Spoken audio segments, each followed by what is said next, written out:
แล้วนี่ให้เอื้อยไปขอเมียให้อีกแล้วมื้อนี้มาแล้วทางกันนี่แหละยังอีกคำบาทนึงนั่นยังอีได้นั่นก็ยังค้างอยู่ในตัวนั้นคำ2 บาทเดียว บ่ได้เว้ากันเรียบร้อยแล้วบ่ได้ค้างบ่ได้ค้างบ่ยายบอกนี่แต่ว่าอันทั้งหมดเลยนี่ค่าน้องทั้งหมดเลยของเพิ่นนี่เงิน50ล้านกับค่ำบาทนึงบ่มีข้างน้ำตัวเท่าตัวยังแต่ว่าอันให้มื้อนี้ เอาเป็น2 บาทเนาะ บ่แม่น2 บาทได้เว้าได้ตกลงกันแล้ว คือคนมาเสนอว่ามี2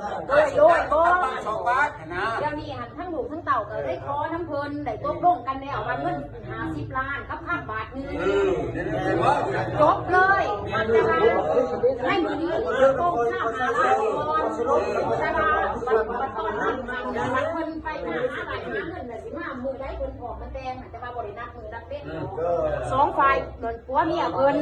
มื้อใดเพิ่นหามาได้แต่ถ้าแต่งทำแม่จังสิออกข้าวบาทนึง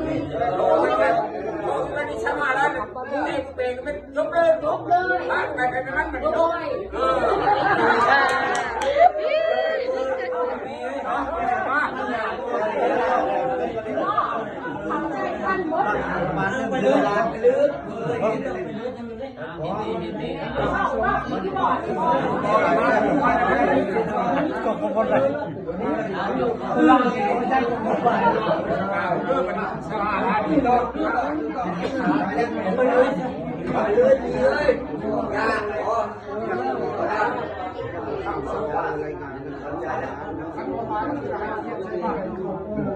จะไปที่บ้านมันเลย